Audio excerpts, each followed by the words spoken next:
아니 이 양반이 내가 식모야? 허구한 날 밥 타령이야. 집안일 안 하고 어딜 그렇게 싸돌아 다니는 거야? 휴, 남자가 왜 그렇게 쪼잔해? 진짜 더러워서 못해 먹겠네.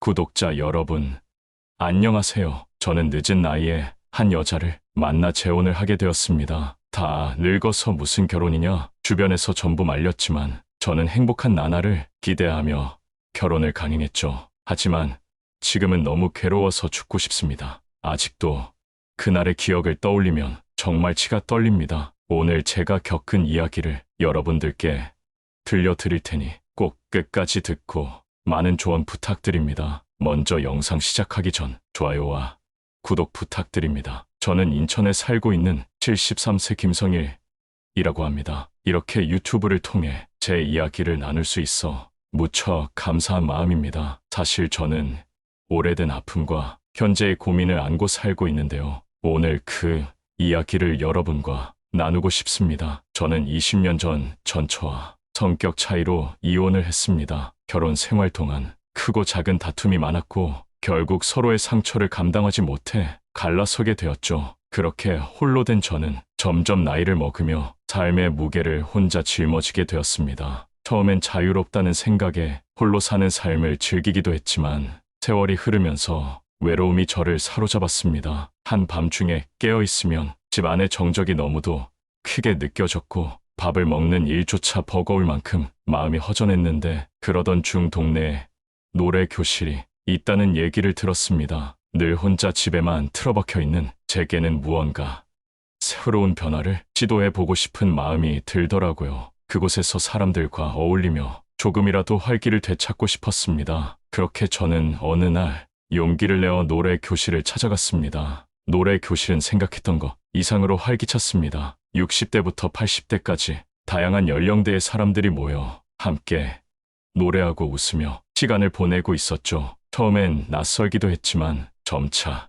그 분위기에 익숙해졌습니다. 그리고 그곳에서 한 분을 만나게 되었는데 그분이 바로 김혜숙 씨입니다. 김혜숙 할머니는 처음부터 눈에 띄는 분이었습니다. 얼굴엔 늘 웃음이 가득했고 남을 배려하는 따뜻한 말투로 사람들을 대했죠. 노래할 땐 마치 꾀꼬리처럼 맑은 목소리로 모두의 귀를 사로잡았고 저는 자연스레 그녀에게 관심이 생겼습니다. 그렇게 시간이 지나며 우리는 점점 가까워지게 되었고 우연히 같은 곡을 듀엣으로 부르면서 더 친밀해졌습니다. 끝난 뒤 우리는 함께 웃으며 이런저런 이야기를 나누었고 서로에 대한 호감이 싹트기 시작했습니다. 김혜숙 씨는 정말 특별한 분이었습니다. 그녀는 늘 긍정적이고 명랑했습니다. 특히 그녀의 배려 깊은 행동들이 제 마음을 사로잡았습니다. 노래 교실에서 만난 지 얼마 지나지 않아 그녀는 제가 혼자 산다는 사실을 알게 되었습니다. 그리고 그때부터 그녀는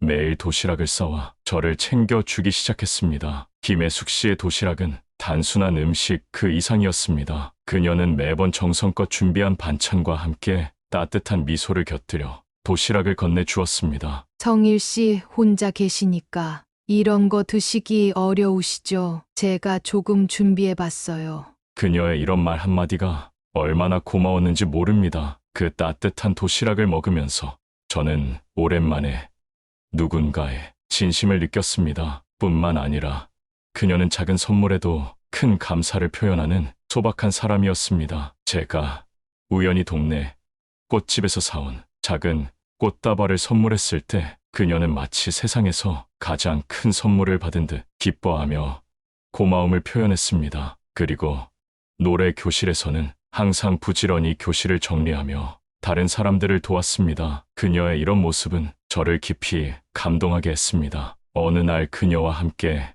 노래 교실을 마치고 집으로 돌아가는 길에 저는 문득 그녀와 함께라면 외롭지 않을 것 같다는 생각이 들었습니다. 그녀의 소박하고 성실한 모습이 저를 결혼이라는 결심으로 이끌었습니다. 혜숙 씨, 나랑 같이 살면 어떨까요? 제 질문에 그녀는 놀란 듯 웃으며 대답했습니다. 성일 씨가 정말 그렇게 생각한다면 저도 생각해 볼게요.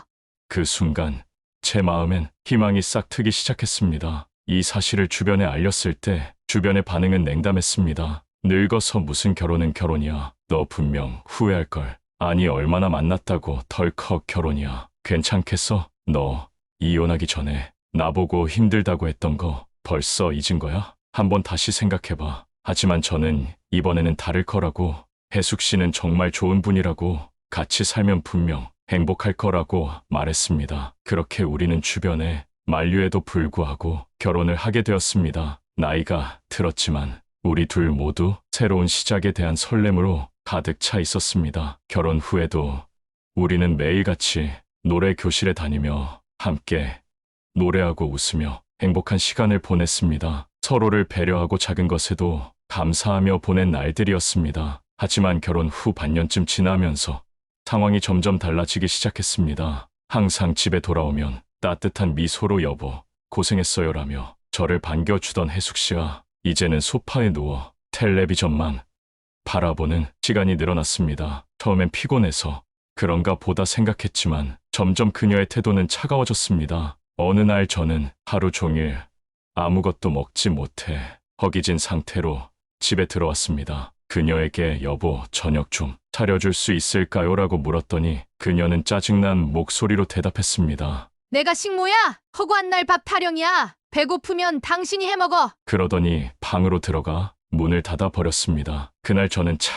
서글펐습니다. 결혼 전 서로를 위하며 살겠다고 다짐했던 그 마음은 어디로 갔는지 알 수 없었습니다. 게다가 혜숙 씨는 점점 사소한 일에도 짜증을 냈습니다. 제가 퇴근 후 정리되지 않은 집안을 보고 혜숙 씨, 오늘은 좀 쉬셨어요? 라고 물었을 때도 그녀는 불같이 화를 냈습니다. 내가 꼭 집안일을 해야 돼. 당신은 왜 항상 나한테 기대기만 해? 라며 날선 말을 쏟아냈습니다. 그러면 저는 어쩔 수 없이 모든 집안일을 혼자서 묵묵히 할 수밖에 없었습니다. 때론 제가 준비한 작은 선물에도 불만을 표하기 일쑤였습니다. 이게 뭐야?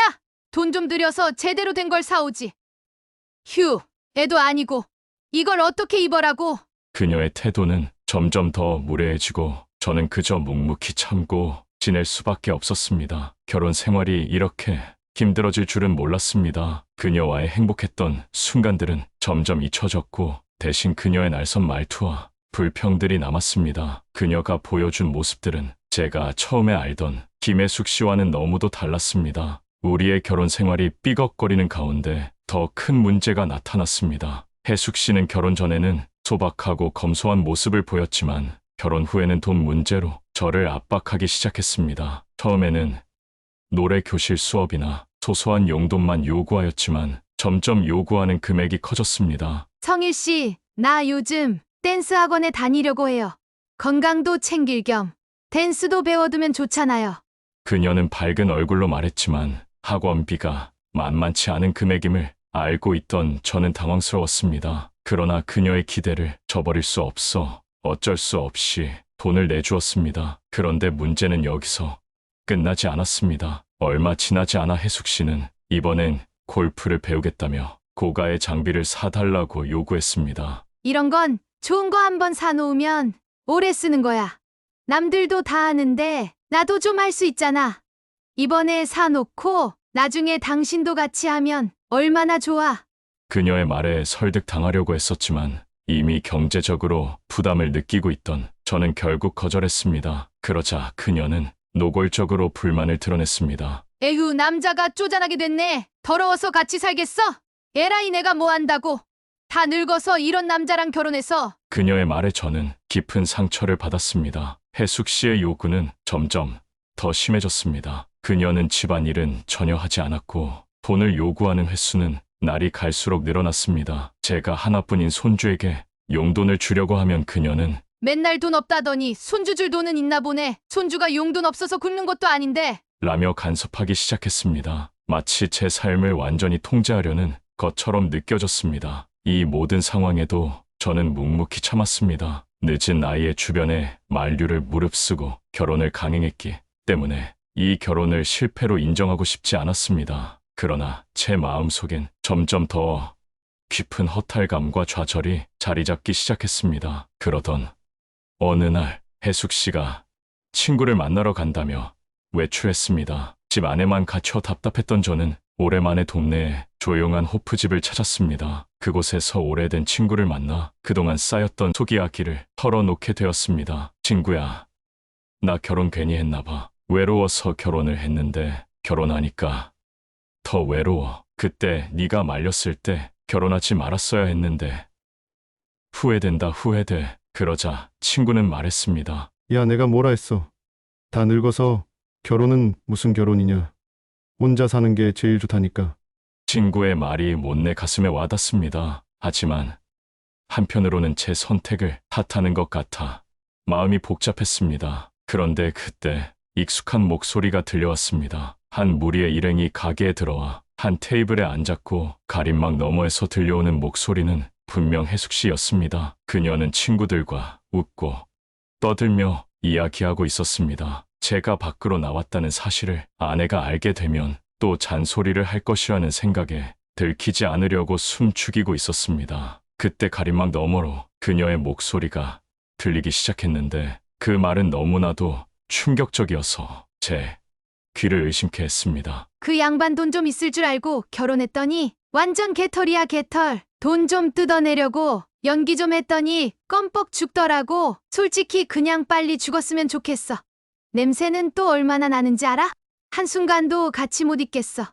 아주 지옥이야, 지옥. 그 말을 듣는 순간 저는 심장이 철렁 내려앉았습니다. 그녀의 웃음소리는 제 귀를 찌르는 비수 같았고 눈앞이 캄캄해졌습니다. 믿었던 사람에게서 이런 말을 들었으니 충격이 이루 말할 수 없었습니다. 몸은 얼어붙었고 그 자리를 벗어나야 한다는 생각만 맴돌았습니다. 하지만 움직일 수 없었습니다. 속에선 그녀와의 행복했던 순간들이 스쳐 지나갔습니다. 내가 보낸 시간은 다 거짓이었을까? 내가 그녀를 믿고 마음을 연 것이 이렇게 큰 실수였을까? 배신감과 분노, 그리고 무엇보다도 스스로에 대한 한심함이 몰려왔습니다. 저는 간신히 자리를 박차고 나왔습니다. 그러나 걸음은 비틀거렸고 마음은 무너져 내리고 있었습니다. 이런 말을 들을 정도로 내가 초라해졌다는 생각에 눈물이 쏟아졌습니다. 내가 왜 이렇게까지 했을까? 자신을 탓하며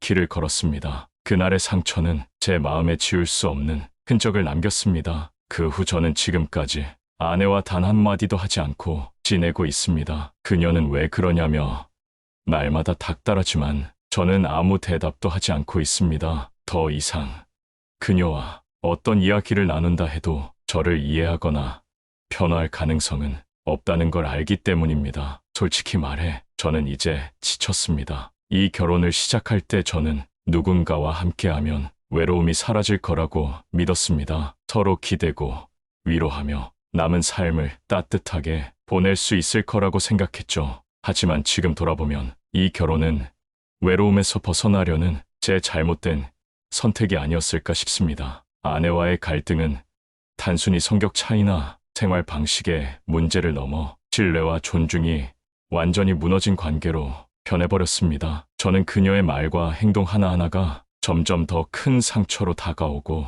스스로를 자책하는 시간만 늘어났습니다. 내가 왜 이런 결혼을 선택했을까라는 질문이 머릿속에서 떠나지 않습니다. 그리고 가끔은 전처와의 시간들이 떠오릅니다. 물론 저희도 많이 싸웠고 결국 헤어지게 되었지만 그녀와의 추억이 더 이상 상처가 아니라 아련한 그리움으로 느껴지곤 합니다. 그때도 힘들었지만 적어도 서로를 속이진 않았다는 믿음이 있었습니다. 전처와 이혼 후에도 간간히 손주의 문제로 연락을 하며 적당히 거리를 유지했지만 혜숙 씨와의 현재 상황을 생각하면 그때가 오히려 인간적으로 더 나은 관계였다는 생각이 듭니다. 그때는 최소한 서로에게 진심이었다는 위안이 있습니다. 지금 이 상황에서 무엇을 해야 할까요? 결혼을 유지하며 이 모든 것을 참고 견뎌야 할까요? 아니면 용기를 내어 새로운 길을 찾아야 할까요? 여러분의 조언을 듣고 싶습니다. 저는 지금 갈림길에 서 있습니다. 어떻게 해야 할지 정말 모르겠습니다. 제 이야기를 들어주셔서 감사합니다.